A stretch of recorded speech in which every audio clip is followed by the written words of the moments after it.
Throughout the history of the United States, the construct of racism was created specifically to oppress black people, to try to suppress our determination to achieve liberation. Like Angela Davis said, it's built into the system. Nowadays I can't believe what's going on in front of me. I don't want to watch TV and find another casualty. I don't want to read the news. My heart's already black and blue.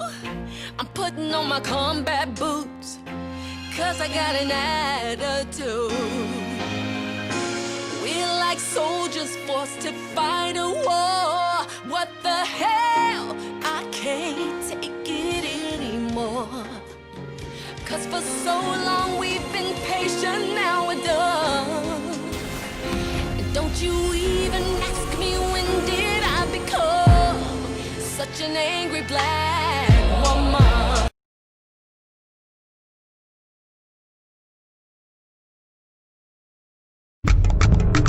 Warning. Stand by for countdown.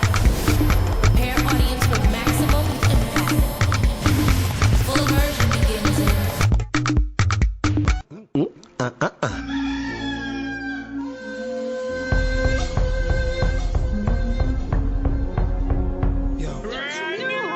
We're talking about a revolution song.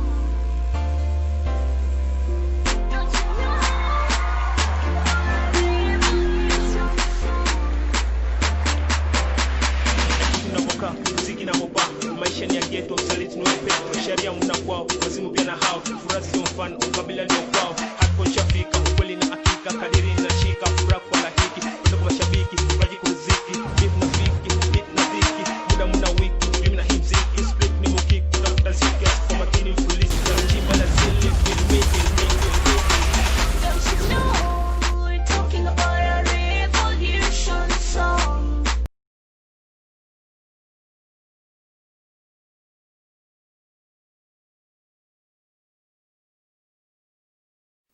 Let's be honest.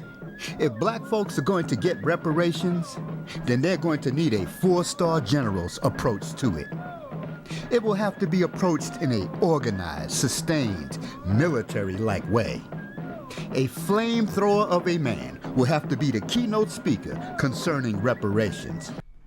Brother Malcolm would have been the perfect man to go into the United Nations to pressure the power structure to give us reparations. But he's no longer with us, and his brothers who helped stop him haven't picked up the tab. They weren't serious. If reparations is going to be addressed, then a serious individual like this brother named Taalik Ibn'rad should be sent to the UN to speak before the General Assembly. Taalik has the qualifications to be taken serious. He's been consistent in his seriousness. He's a man that's not going to go into the UN and bite his tongue. He's going to express how he really feels. He won't modify his delivery. He won't flip the script, buck, bow, smile, and beguile. He'll let the power structure know how black people really feel and why they need restoration for the mental and spiritual destruction done to all of us. Go get him, wake him up in the middle of the night, and bring him to New York. He'll come in a clean but wrinkled undershirt with a loose-fitting collar. He might come in a robe, maybe in a suit. He might drive a truck to the UN.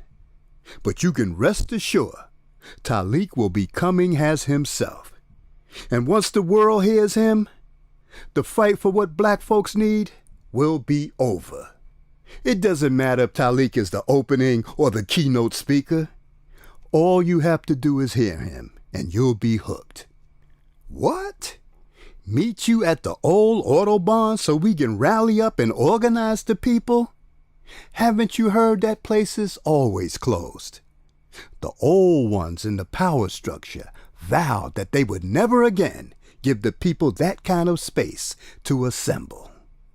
They are scared of Malcolm's ghost now returning to the crime scene. That's why that place is always closed.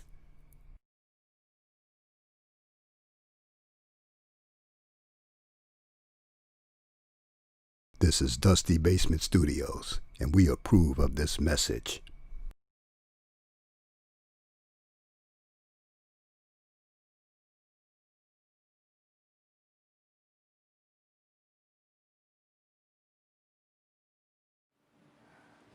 We are in a state of emergency. Prejudice. Wrote a song about it? Like to hear it? Here it go. Free your mind.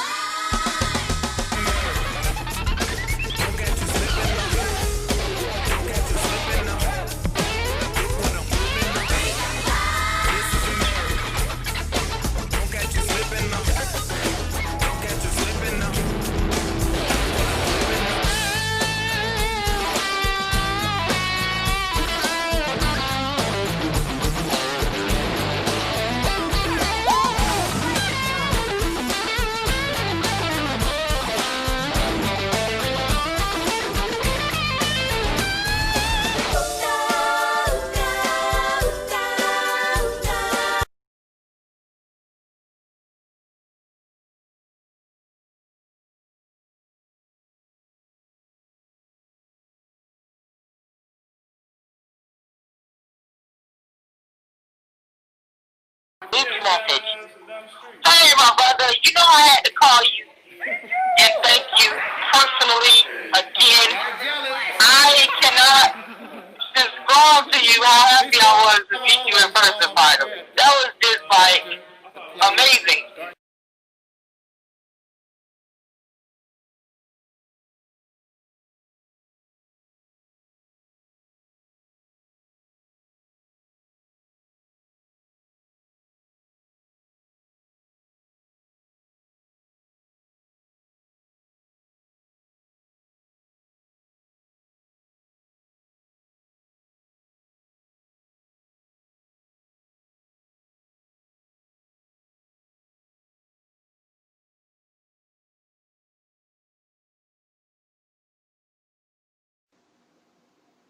Peace, prayer, and knowledge. I'm Soul Sister J. I'm Soul Sister D. And I just wanted to say thank you for all the people who helped to the medical fundraiser for my uncle Taalik.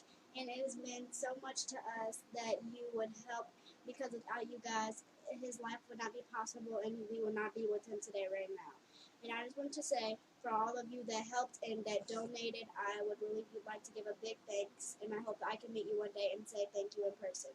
I love you guys, and okay, thank you. We want to make sure that we're not just working to be first, but we're working to be right. A lot of times there are situations when things are just happening so fast. It's always important to be fast, but we always want to be right.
That's all I'm gonna say. Alright.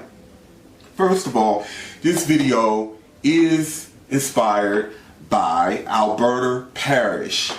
She does not know I'm doing this. I ordered this book, God is on Trial. I ordered this book from Amazon, and I must say I've read it. It's very well written, very thought-provoking. And that is Brother Taalik from the Reality Temples on Earth channel. And if you get a chance to subscribe, please do subscribe to his channel. He's a good brother. You know, he's trying He's doing good work and he wants to do good constructive things. He has good information to provide. So please do check out his channel if you get a chance. I stand for nature. I stand for anything that is right. I'm pro-righteous, not pro-black. I am pro-righteous and not pro-black. So do your thing.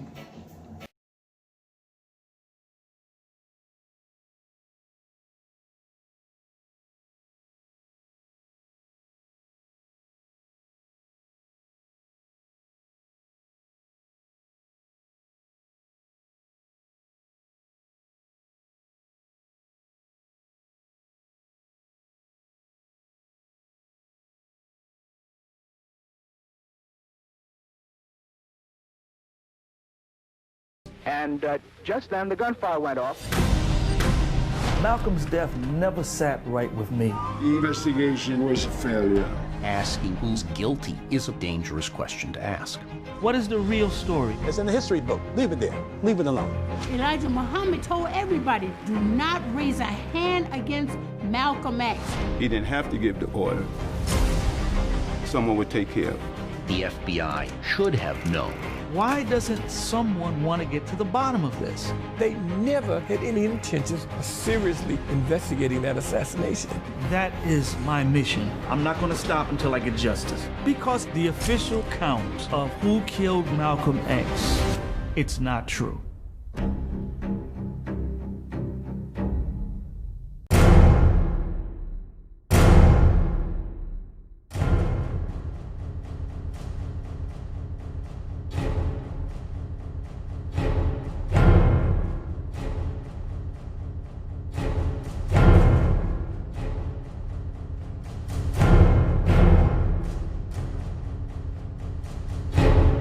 When the documentary Oh My God, Master Farad came out by Shabazz Productions, it stunned anyone who dared to watch it.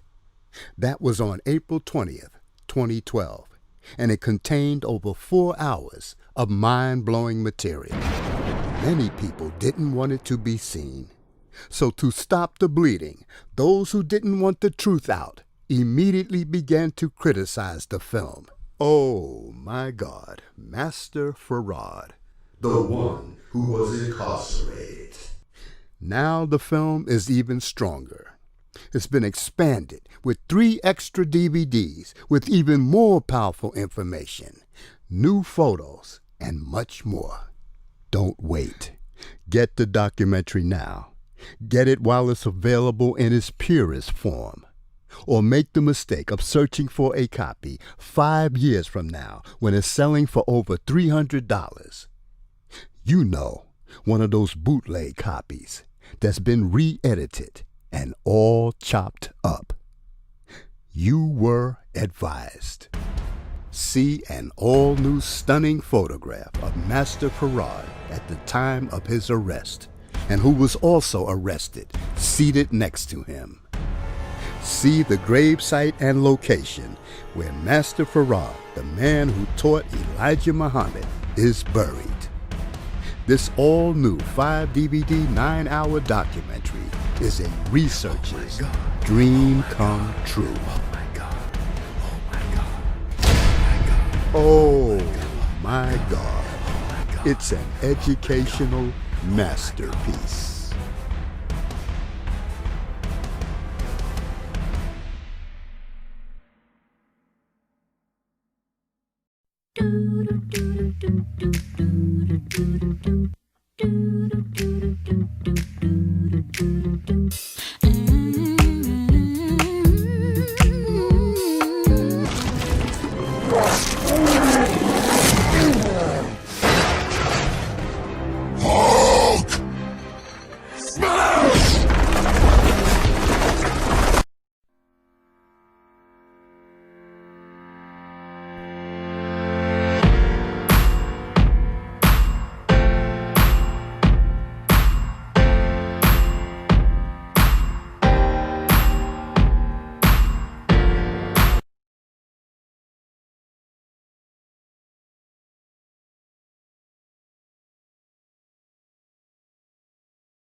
it real.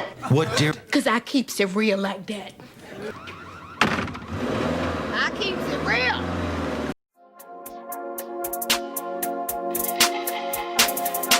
See, I wanted some pictures to show, but I can't do it because that other computer with the pictures is too slow. Yeah. Yeah, because you was having a problem getting through. Hey, hold up for a second, y'all. Okay, so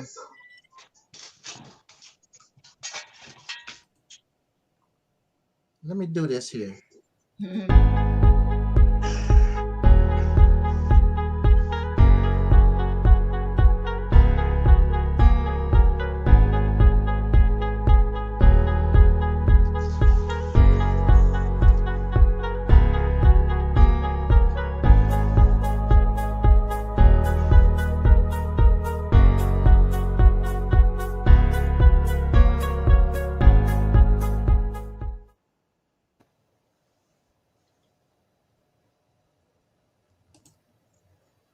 All righty then. All right.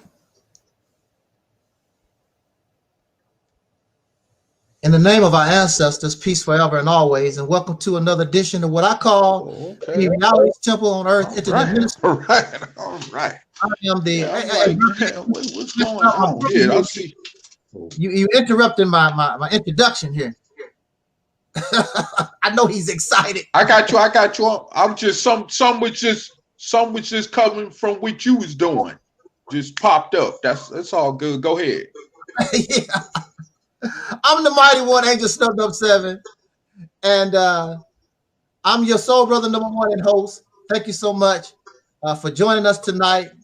And finally, we got soul brother Taalik live instead of on the speakerphone, because that was getting a little bit it's undescribable. I did not really like that. He should be here just like the rest of us. And also we have our beautiful my honey pie Sister Nova is in the house, and we want to groove. Actually, it's random topics, but I did want to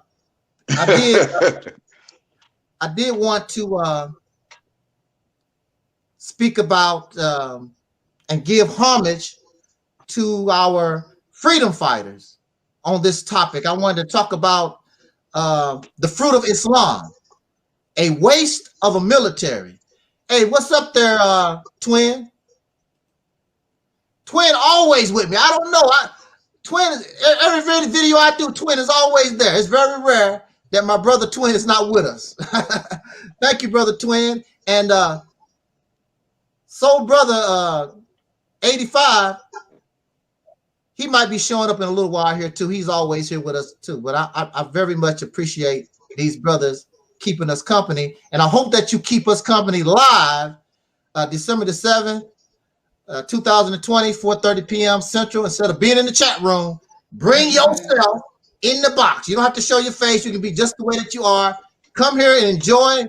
And, you know, let's have a little fun on Monday, December the 7th, 2020, Soul Liberation Day. And the topic is taking our destiny in our own hands. That's what we need to do. Okay.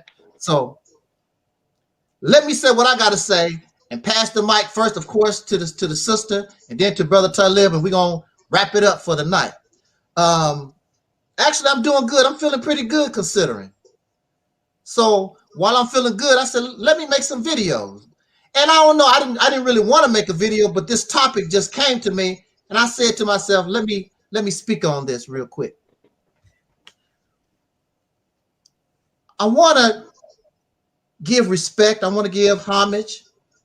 I want to celebrate the lives of all those who came before us, the freedom fighters, those who tried to liberate us, those who were interested in revolution.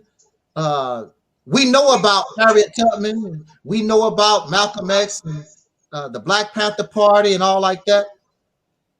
And you do this all the time. You praise the known people all the time.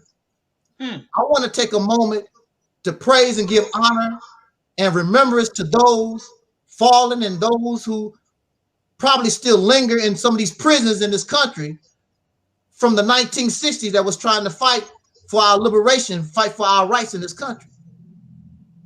We talk about Malcolm X. Malcolm X could not do it alone. There was a lot of brothers that backed up Malcolm X. We don't know who they were.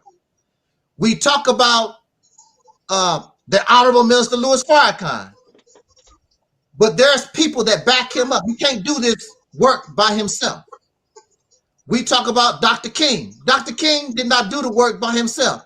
There are a lot of unknown brothers and sisters. Matter of fact, myself, I backed up Minister Farrakhan.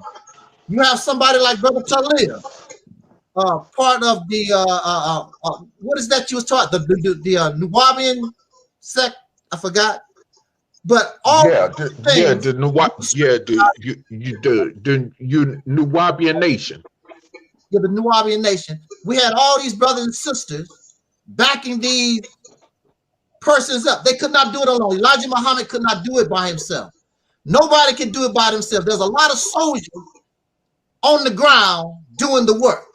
I was one, Brother Taalik was one, your mother probably was one, father, grandfather, grandmother, great-great. Somebody out there among us was really doing the work. And I want to dedicate this video and this commentary to those who are gone and those who still live that participated in the best manner that they knew to liberate and try to change our condition in this country. That's who I dedicate this video to. And I wanted to show pictures of my uncle who has passed, but he was a FOI. I wanted to show his picture in his memory. I wanted to show pictures of Micah Xavier Johnson. Y'all might remember him. He was one of those people that shot the police back in 2016 or whatever, the brother. Now, and also Gavin Long. Now, the reason why I must give them honor is because unlike some of these black revolutionaries, they took it upon themselves and they gave their lives. They got upset because of the recent killings of us around the country. And I think Gavin Long was saying that he suffered from PTSD or whatever it was. No, he got upset because of this constantly killing us at that particular time. I think it was during the Obama administration. And every time you turn around, one of us, soul brother and sister, was being murdered on the street some damn where. And these brothers have got to the point where they decided to take it upon themselves because clearly these organizations and all these other folks, all they're going to do is talk and run their damn mouth. But at the same time, they run around talking about, we need to do this, and they boasting and talk. These brothers took their gun and went out and said, I'm going to take care of business by myself. I don't need no backup. Now, I don't support what they done, but I support their attitude. That's what I support. Because if you're willing to give your life, then there are some other things. See, look, this is the way I look at it. If I'm going to give my life, then I want to get the most bang out of for myself. Get the most you can out of it. I want 100. I want to take 200 with me. You get one life, I'm taking 200, 300. Get the most out of your life. But if you're willing to give your life, then there's other things prior to that you could do before we get to that point. But I have to give them their honor because they took care of business. And I'm going to give them honor. I don't give a damn about what these other folks say. I saw a picture of Professor Griff with soul brother Michael Johnson, and they don't talk about these men at all, but they run their mouth like they want to be them. They don't talk about these men at all, period. I haven't heard Professor Griff bring Michael Johnson or Gavin Long, none of these men. But out of their mouths, when they get on these rostrums and talk all this tough stuff, they sound like them. But Brother Michael and Brother Gavin, they was the real thing. And that's what really made them dangerous. Because they really was. Some of these people say, I give my life for the struggle. No, you're a damn lie. No, you're not really. Anybody can say that until it come down to the nitty gritty. You can say anything that you want to out of your mouth. These brothers were serious business and they proved it, and they went out by themselves. So I'm going to give them their props.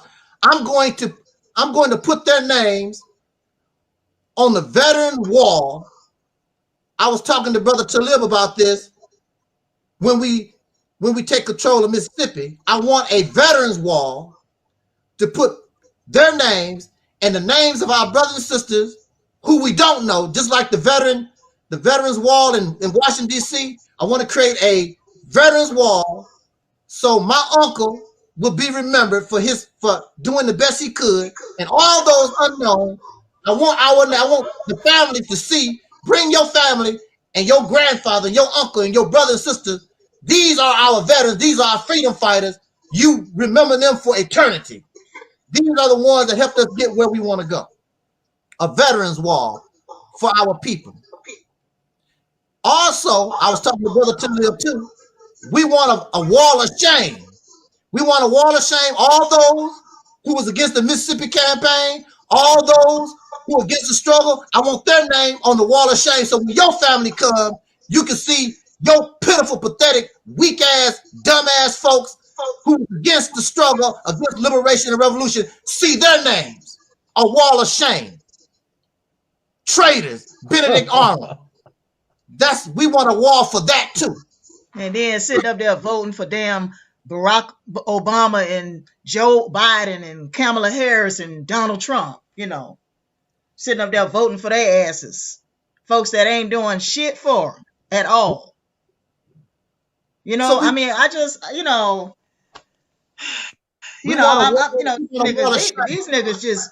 just they really disgust me. They really do. They disgust me. So I'm just really disgusted at this point. Yeah. But go ahead. We want to change that. Yeah, go ahead. I just had to throw my 2 cents in. Niggas sitting up here voting for Barack Obama and Joe Biden.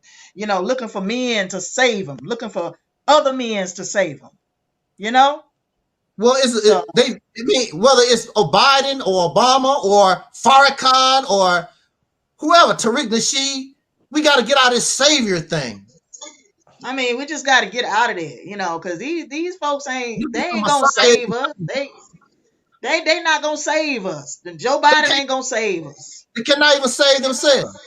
Kamala Harris ain't gonna save us. So I just want to dedicate this video to our freedom fighters, the unknowns, those who we don't know anything about, and those brothers, because those brothers are examples of being real. So look, now the topic that I chosen real quick is the fruit of Islam. The fruit of Islam. I forgot what the name of my title is. The fruit of Islam, a waste of the military. That's a shame. You're getting so senile, you forget your own titles. Look, as you know, I am a veteran under the leadership of the Honorable Minister Louis Farrakhan of the Nation of Islam, under his leadership. And I joined as a teenager in 1981. And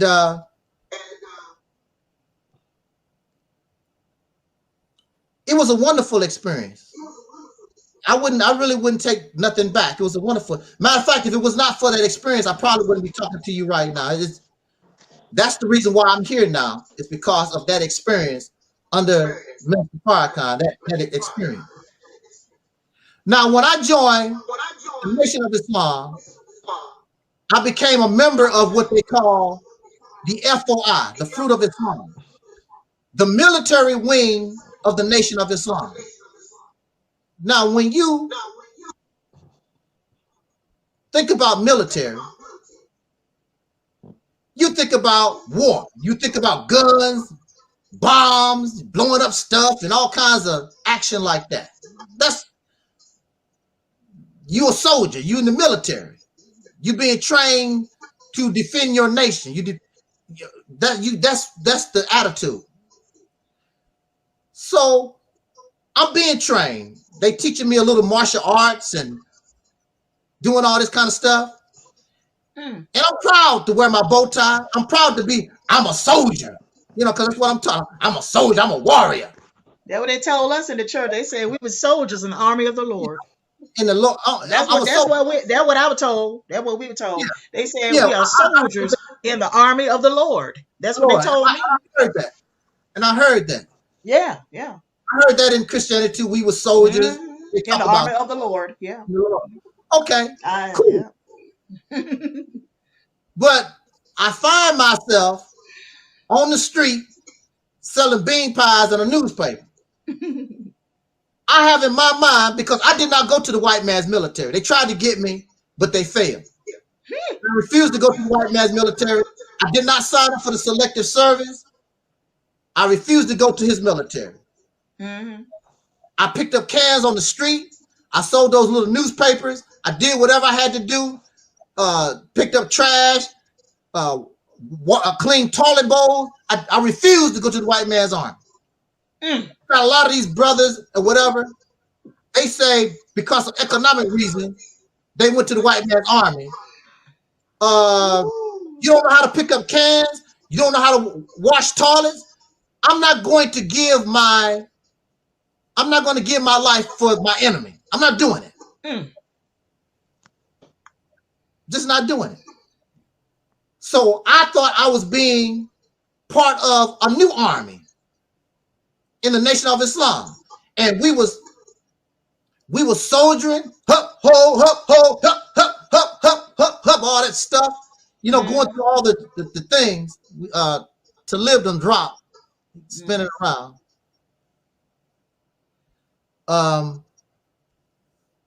So I just find myself on the corner selling bean pies and this newspaper. Okay, in my mind, I'm supposed to be a soldier here. Yeah. That's what I thought. Yeah, that's what they told you. Yeah, I'm supposed to be a soldier. And the only thing I'm doing, I'm expecting some action. I'm ready. I'm hyped up and I'm ready for action. Yeah. But the only action I'm getting is, hey, my brother, you want a bean pie? That's all for years. When is the action gonna start? It never comes. Never.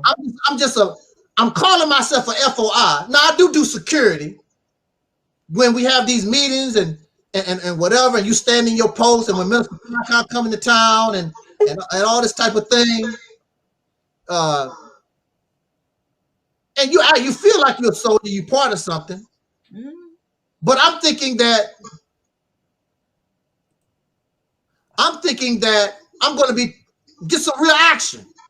We're going to really do some. I mean, get down, like Micah, Xavier, and Gavin Long. That's what I'm looking for. I'm ready for it. I'm hyped myself. I'm ready to die for the cause. Let's do this. Years and years go by. Matter of fact, we getting our ass whooped. In St. Louis, I'm at the temple cleaning up, and the minister, now at the time, this brother is the second in command to Minister Farrakhan. He's the national representative to Minister Farrakhan. He come in, and some brothers come in back to the temple. They all beat up. I'm like, what's up with that? They got into it with the St. Louis Police Department, and the St. Louis Police Department kicked their ass. These soldiers, we didn't retaliate. We didn't do nothing. Just took an ass whooping. I was just on the internet today looking at some old videos, and the Nation of Islam, the FOI, the soldiers, these people, getting their ass whooped all the time by the police and whoever out here around the country. And they don't do nothing. They don't do nothing. But when it came to somebody like Malcolm X it came, or some other brother or sister that was talking about the Honorable Elijah Muhammad, they went out and found them, got guns and killed other brothers and sisters. But when it comes to the white man police department, no, brother, hold up. Let Allah handle it or whatever. And you come back. See, that made me start thinking, because as soon as they came back, I'm thinking about how we going to retaliate. No, brother, just let Allah handle it. But when it comes to I notice when it comes to other brothers and sisters, other black people, we're going to pick up guns, we're going to pick up sticks, billy clubs, whatever it takes, and we're going to get them. I'm scratching my head. I'm like, this ain't I'm supposed to be a soldier protecting my people, not kicking my people ass. But that's how they operated. That's my experience. And there are brothers and sisters, I wish they would talk. I wish they would come forward and tell how the fruit of Islam beat them up and harassed them and all this. I wish they would come forward and talk about it, because this needs to be exposed. This needs to be talked about. You a soldier and putting on this big display. All praise due to Allah for the Honorable Muhammad. All praise doing all this stuff. But when the enemy really show up, you're not going to do nothing to the enemy, only to your own people. And I want to say this, I'm going to pass the mic.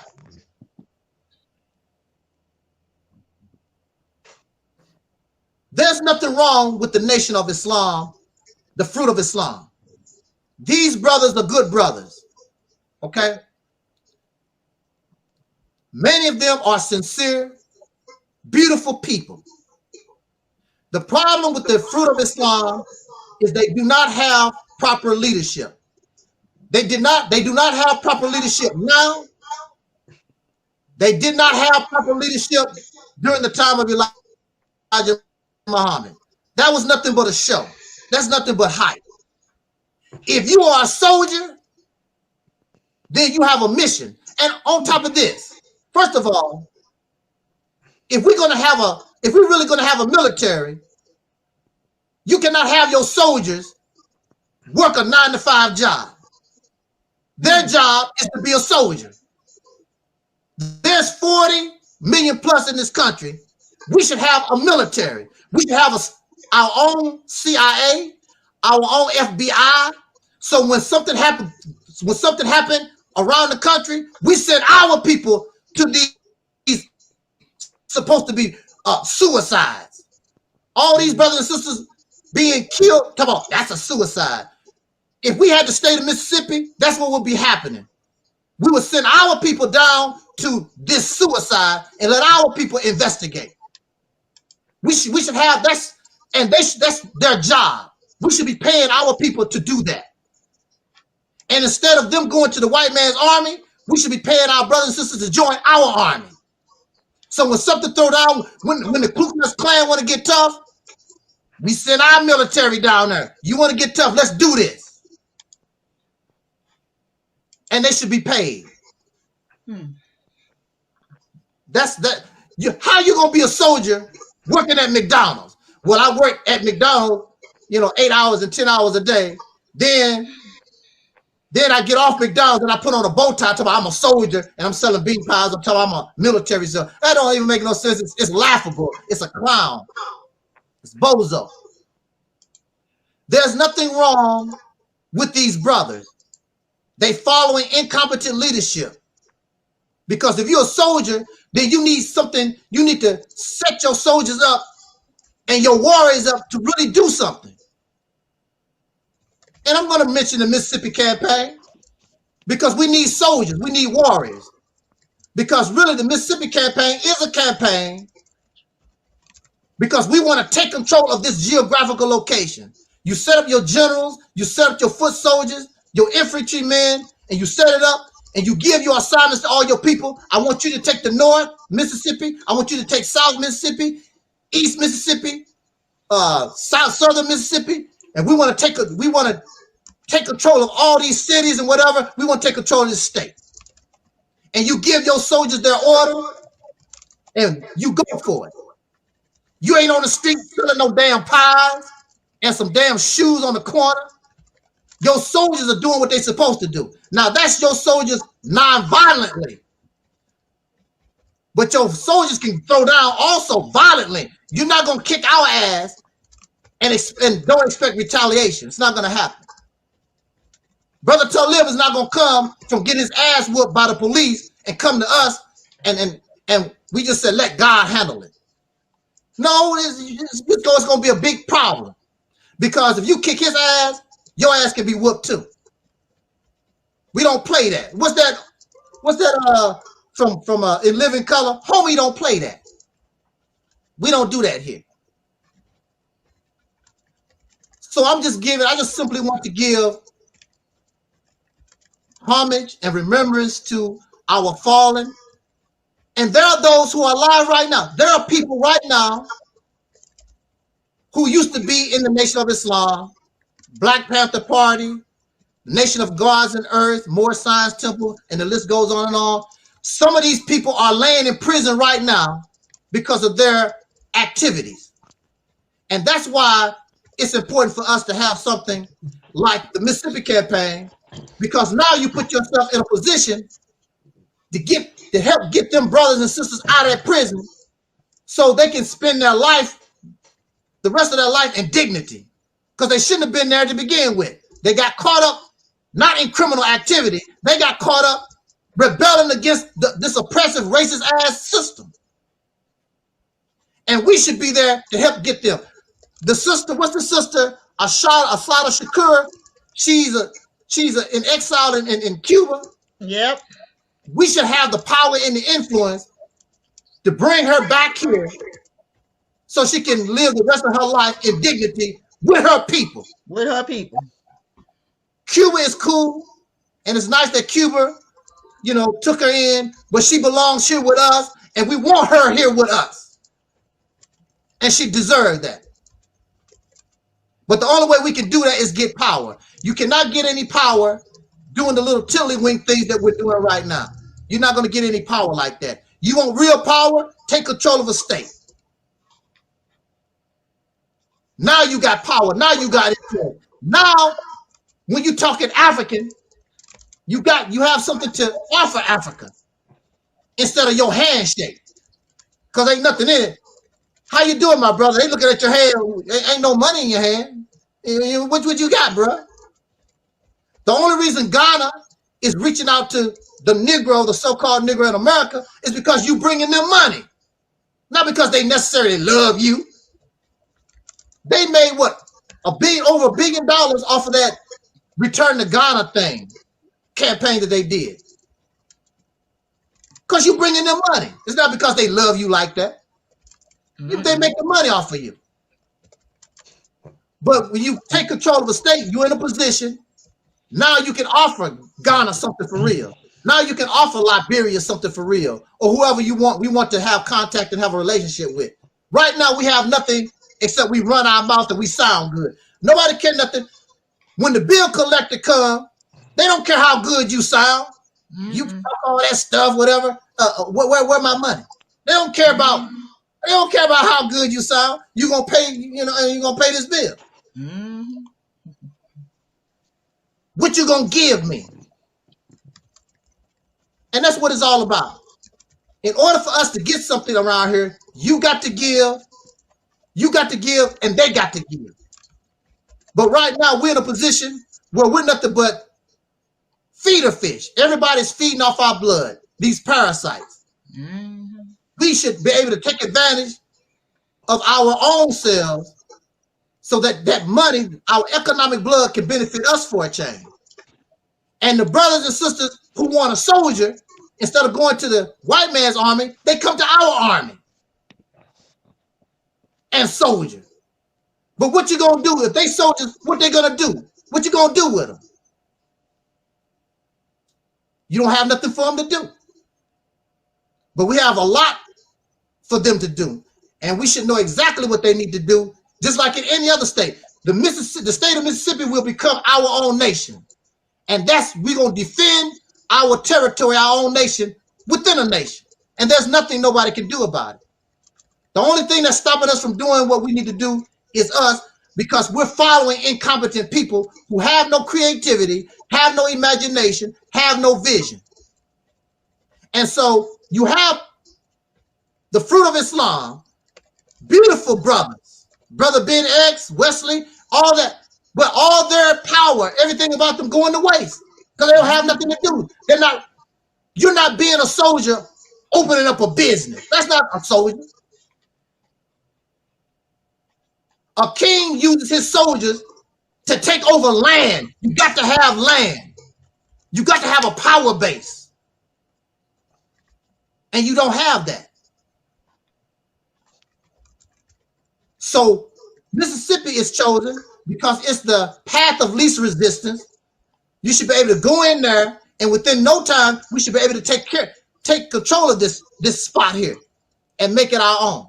And we become the lawmakers and the policy makers. And we become our own defenders. We don't have to depend on outsiders. And you want to get the whole 40 million on board and get them to understand this is for you. And you explain to them, if we can do this, you're not alone. Now you got backup. Right now we don't have backup. There's nobody that's going to protect us. We just pray. We don't have any backup. Africa's not going to back you up. China not going to back you up. So we just that's the reason why they kick our ass the way they do. Because nobody's going to speak for us. We have no power. So what you going to do? Now, if we had Russia backing us up, do you think that they would allow these police officers to kill us in the street the way they do? And they would be putting us in prison the way they do? If Russia was backing us up, they would not do that, because that means they got to deal with Russia. If China was our friend, do you think we would be treated that way? They know that we don't have no backup. So we need to create our own backup. So you take control of the state of Mississippi and make it your own. If you get in trouble in California or Alabama or New Jersey, wherever you at, you got backup. Call the governor's office in Mississippi. Tell them your situation. And we got lawyers and people to come and help you, because you are a citizen of this nation. Right now, you have nothing. So these brothers, I hope that you would think about what I'm saying, because there's nothing wrong with being a fruit of Islam. There's nothing wrong with being a soldier.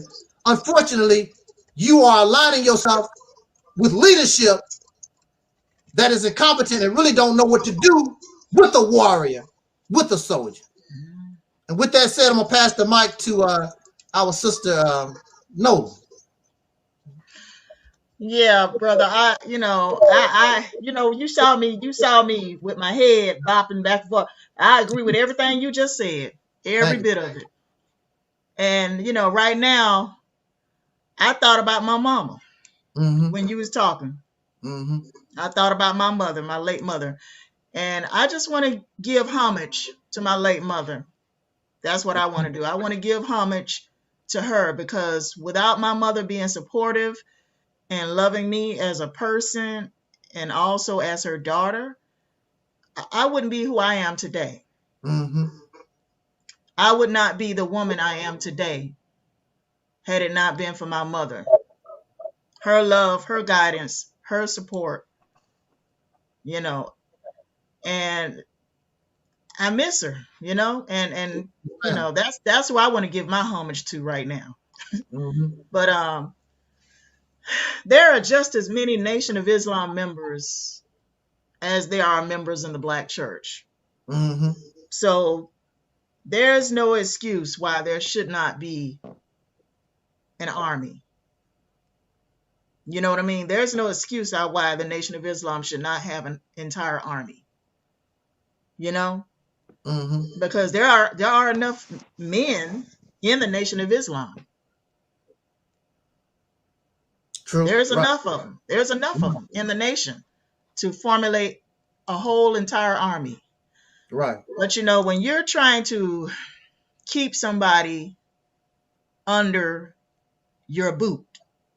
When you're trying to keep somebody or keep a group of people under your boot, underneath you, and the whole entire purpose is basically to exploit them for their money, I guess. You know what I mean? To exploit them, to enrich yourself, because that's what I see also.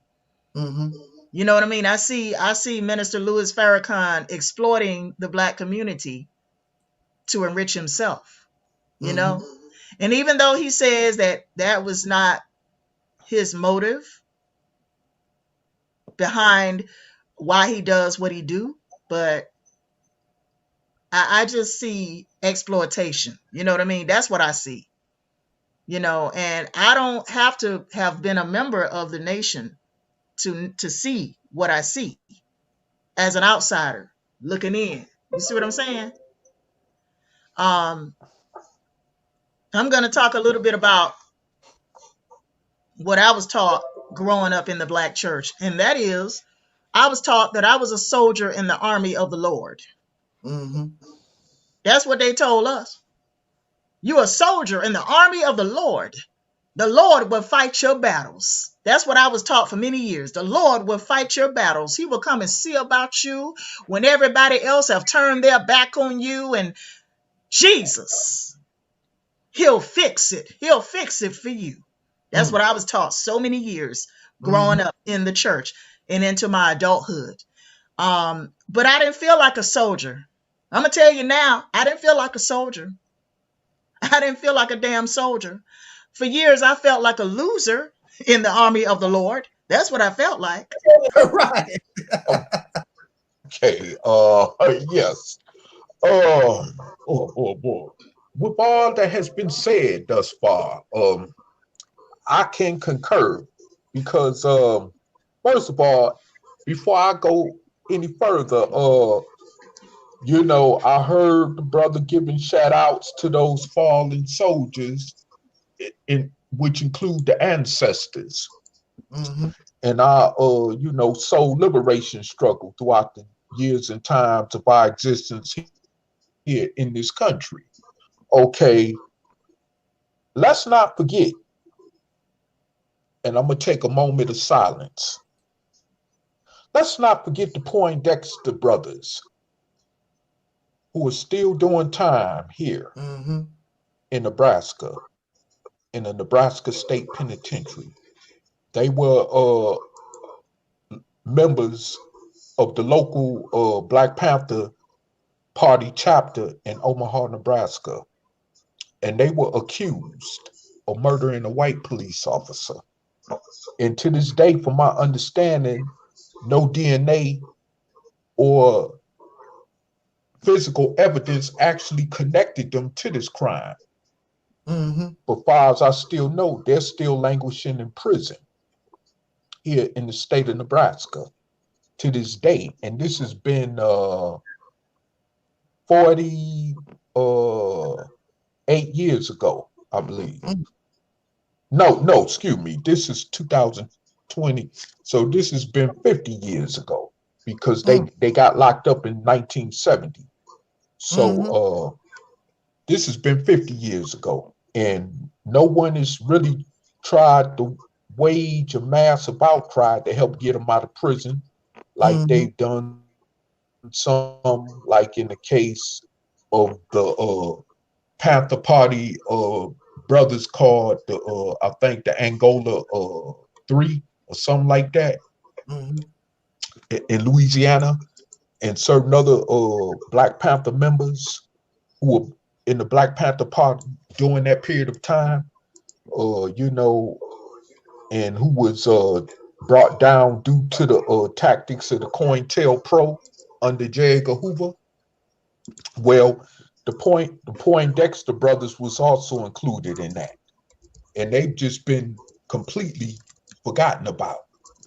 Where I even heard a brother, one of the brothers, like I say, that's among the incarcerated in this case, say that he wish he wouldn't have never got involved with the Black Panther Party. And I could concur with that because that's the way I feel about the New Nubian Nation. Mm-hmm.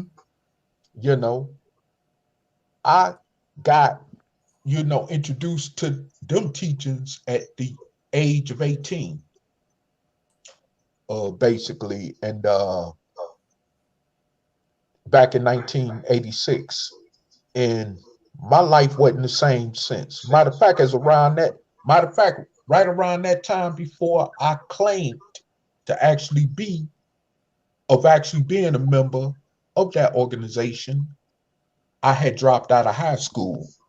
And that was, of course, at that tipping point, part of one of my influences, which was to remain a high school dropout, feeling, oh, I didn't need the white man's education and all this other crap. Okay.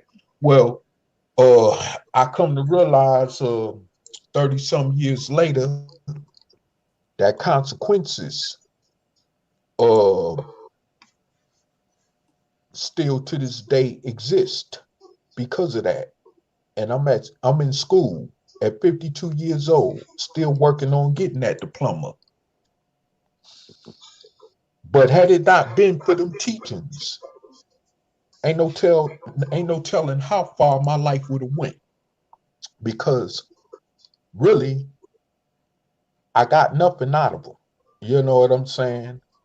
I was even threatened that if I didn't bring in a certain amount of money, because they had brothers going out there selling the organization products and stuff like that, like the Nation of Islam got brothers selling Muhammad Speaks a Final Call and Bean Pies, where they had us out there selling products and stuff too, especially that was manufactured or made by the organization. And they said that if I didn't bring in a certain enough amount of money, they was beating my ass. That's exactly. And if you didn't, and like in Detroit at the time, the full actual quarter was $75, whereas in places like New York and Philadelphia, it was $100. And if you didn't come correct with all that money, and this is on a daily basis, you either got your ass beat, excuse my expression, or you got put on what they call guard security, where you had to stand up, posted up in front of the mosque, as they call it, or the Juma, as they called it at the time, when it was known as the Ansar Allah community, aka Nubian Islamic Hebrew Mission. And they would have brothers posted up there all day. They couldn't get no sleep or nothing. Sometimes they didn't even get a chance to eat. Yeah, it was that type of situation.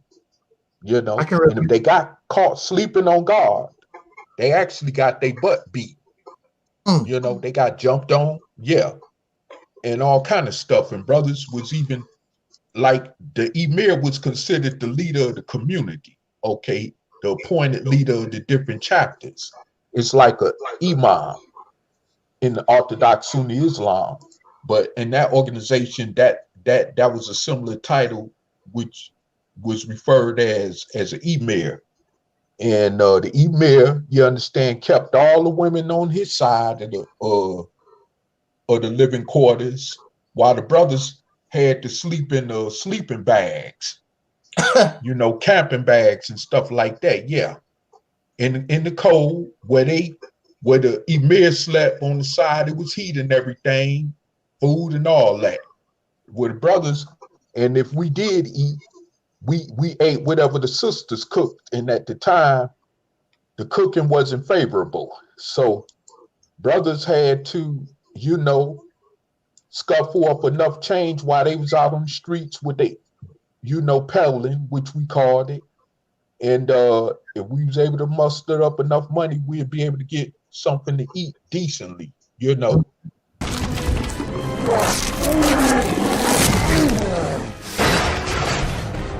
Hulk smash!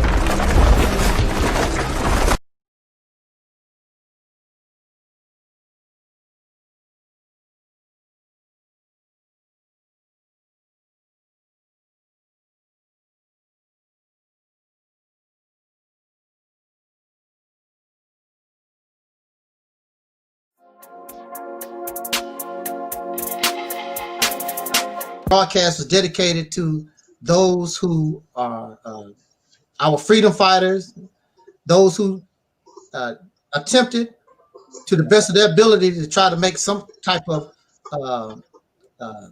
change so that our situation can be better. I give memory to my uncle. He was a veteran FOI. To those brothers, Michael Xavier Johnson and Gavin Long, and brothers and sisters who helped those that we know, that helped Dr. King and Malcolm and all the greats in the Black Panther Party, because without these brothers and sisters, they couldn't have done nothing. Everybody needs help. One man can't do nothing by himself. It takes somebody to back them up. And we actually have 40 million that could back us up if we have the proper plans. If we could show them the proper and appropriate vision and the imagination where if I do this, because see, I would tell you something else. We have been losing for a long time. We're not winning. We've been losing. And after you keep losing, people get sick of that. They want to help and they say, I keep losing. I just keep doing and I just live and I die. Get tired of losing. Yeah. We have an opportunity here to win and win big. So okay. Yeah, so we can win I'm big. back on, everybody. Yeah. Also, I want to say this. I don't promote a lot of things, but I want to promote this brother. He's an ancestor, a living ancestor. Brother Neely Fuller Jr. And this is a must-have. I heard of that. I heard of him. Yeah, Neely Fuller Jr. I heard of him. Before tonight, I heard of him. Yeah, this is a must-read. Yeah. What's it about? It's called the United Independent Compensatory Code System Concept. How to deal with racism. Oh, okay. If you do not understand white supremacy, racism, what it is and how it works, everything that you understand will only confuse you. And that's what we see. We think we know what white supremacy is. We think we know what racism is, and you really don't. Because you really understood it, then you would know how to deal with it. Screaming and howling, hotep and black power, that's a result. That's an emotional response to racism and white supremacy. That don't do nothing to destroy it. That don't do nothing to get rid of it. Calling the white man the devil don't destroy white supremacy and racism. That's an emotional, feel-good a result of living in racism, white supremacy. But that does not do anything. It does nothing to help you. Now, I know I'm on the right path with what I'm saying and what we're doing, because this brother here wrote this book, I think, way back in 1957. Yeah. Now, he's known among the blackity black Pan-African folks, but you don't hardly hear them talk about him, because if you read this book, he does not focus on our black. He simply focuses on freedom, justice, and equality. That's all he focuses on. And they don't like that. They want to promote racism like the racists. My melanin and I'm black and all this. You know, that's not what it's about. That's your problem. You caught up in racism, white supremacy. You feeding it. You are a baby of it. All these other things is an offspring of that. It's a reaction to white supremacy. If you don't know what it is, you don't know how to defend it. You don't know how to deal with it. So this is a wonderful book here. And I was looking at something else. What was I looking at real quick? He was talking about. But it was something in here where I know why they don't like Dr. Neely Fuller Jr. Because Dr. Neely Fuller Jr. says in this book, he says— Who's that brother? Is that Carter G. Woodson? No, Dr. Neely Fuller Jr. Dr. Neely Fuller Jr. says, way back in 1957, if we can't talk civil with one another, we shouldn't have no communication with each other at all. But see, we like to debate and argue and call each other names. That's fun and entertainment. And, you know, shoot at each other. And if you can't talk to somebody else civilly, you shouldn't talk to nobody at all. Just leave them alone.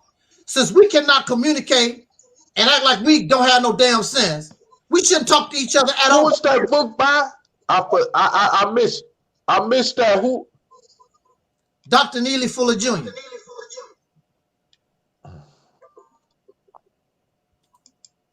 He says in this book, why are we breeding like rabbits? Living with your enemy. That don't make any sense. See, they don't want to, man, I was just skimming over the book. I'm like, I see why they don't really bring up Dr. Neely Fuller Jr. And he's non-religious, but he's righteous. So I know I'm on the right path. The only difference, between myself and Dr. Neely Fuller Jr., he's breaking it down what racism is about. I am applying and have come up with the vision, the answer and the solution to deal with racism, white supremacy once and for all for us. I have come to know how to apply the knowledge instead of just regurgitating. Regurgitating knowledge is one thing. Application is one thing. You can know how to fix a car, but actually fixing a car is a whole different ball game. You have people that know how to fix a car, but to actually fix a car, they don't know how to do it. So what we want to try to do is fix this car. We want to liberate ourselves. And we regurgitate stuff, but apparently we don't know how to apply what we learn, or what we learn is wrong. And that's something that we don't want to deal with either. It's wrong. This brother here is on time, a real truth teller, and he's one of our living ancestors. I don't have to go back 50,000 years, 20,000 years, and all like that. Here's a living ancestor. I think he's still in his age, like 85 or something like that. This book, you need to get this book. It's you, when you read the book, you'll be like, Angel Snuffing Up 7 is on time, but this brother was doing this way before I was even born. But that's what happens when you use your brain. Let your brain start solving your problem. The brother took it from the beginning. If they had acted on what he was doing, we would be in a better position. And then what we have now would take us to glory. Yeah. These other things are not appropriate. They're not. I'm not saying there's no good in them. They're not appropriate. Like you don't use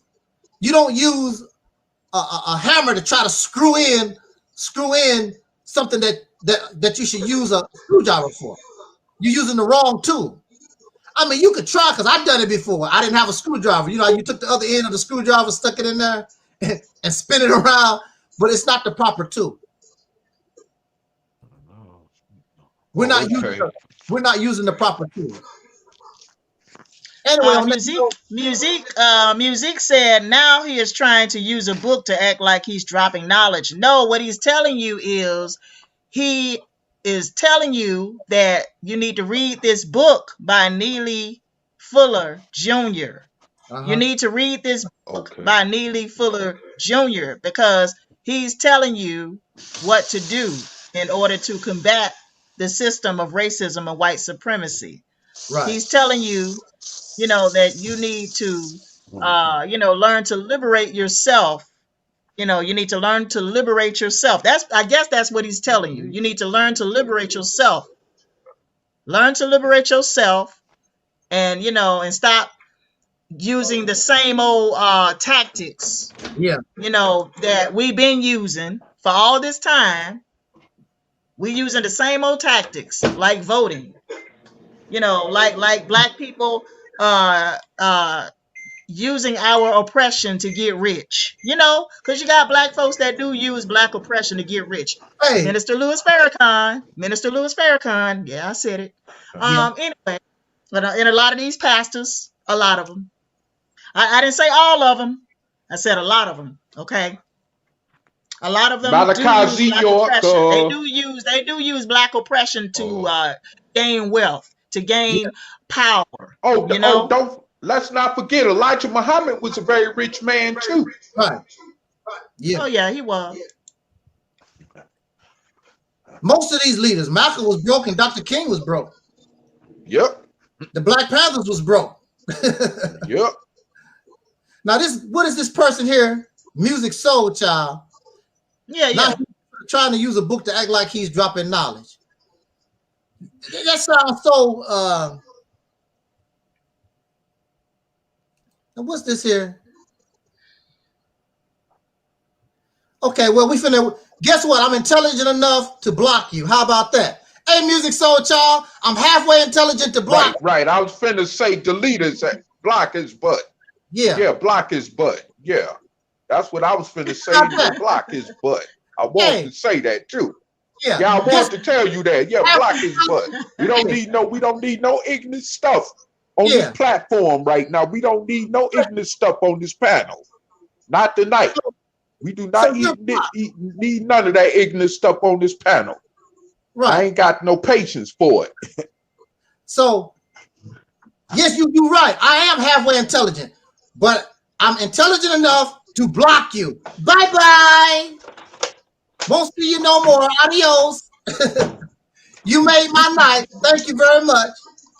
And see, that's another thing. Brother Neely Fuller talks about that too. The name calling and this type of mindset, he talks about that in this book also. If you cannot talk silver to somebody, we shouldn't have no conversation at all. That was uncalled for. Right. But it's a jealousy. Very disrespectful. Yeah, but it's a jealousy thing too, because they know that the Mississippi campaign, they know that what we bring from this platform is on time. They know that it can work. They just jealous. They just jealous and envious Negroes. They know that what they got don't even come close. Have you ever taken over a state? So if you never taken over a state, you can't say nothing to me. You have not taken control of a town or a city. You don't control your neighborhood, and it's thousands of these people. That's what gets me. It's thousands of Pan-African. They don't have a Pan-African city or town. It's thousands of Nation of Islam. They don't have a town or a city. It's thousands of these people, and the only thing they know how to do is sell shoes on the corner or open up a damn school or some tiddlywink stuff. That's the best they can do. So of course, while foreigners own all of the businesses in the neighborhood. Yeah. So it's a jealous thing. They want us to be losers like this. Brother. Hey, so brother Taalik, hold on for a second. I'm not trying to get us off the subject, but that's why I allowed this sister to keep venting, because ignorant stuff like that make you vent when it comes to ignorant people of soul. Yeah. Yeah. I'm not at shoe show no more, but I ain't there no more, so I'm good. I'm good. So I just had to respond.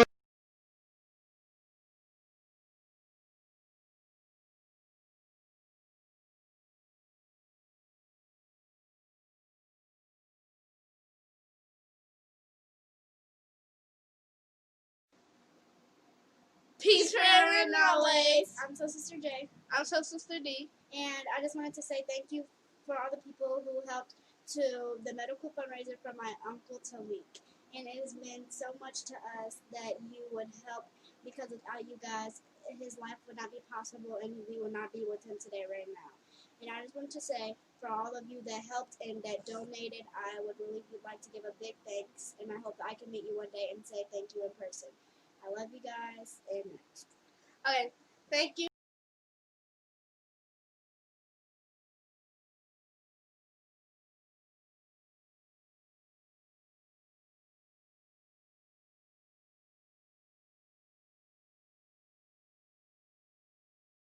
That's all I'm gonna say. Alright. First of all, this video is inspired by Alberta Parrish. She does not know I'm doing this. I ordered this book, God is on Trial. I ordered this book from Amazon, and I must say I've read it. It's very well written, very thought-provoking. I keep it real. What dear? Because I keeps it real like that. I keeps it real. of emergency. Prejudice. Wrote a song about it? Like to hear it? Here it go. Free your mind. When the documentary Oh My God, Master Farad came out by Shabazz Productions, it stunned anyone who dared to watch it. That was on April 20th, 2012, and it contained over 4 hours of mind-blowing material. Many people didn't want it to be seen. So to stop the bleeding, those who didn't want the truth out immediately began to criticize the film. Oh my God, Master Farad, the one who was incarcerated. Now the film is even stronger. It's been expanded with 3 extra DVDs with even more powerful information, new photos, and much more. Don't wait. Get the documentary now. Get it while it's available in its purest form. Or make the mistake of searching for a copy 5 years from now when it's selling for over $300. You know, one of those bootleg copies that's been re-edited and all chopped up. You were advised. See an all-new stunning photograph of Master Farad at the time of his arrest, and who was also arrested, seated next to him. See the gravesite and location where Master Farad, the man who taught Elijah Muhammad, is buried. This all-new 5-DVD 9-hour documentary is a researcher's dream come true. Oh my God. It's an educational masterpiece.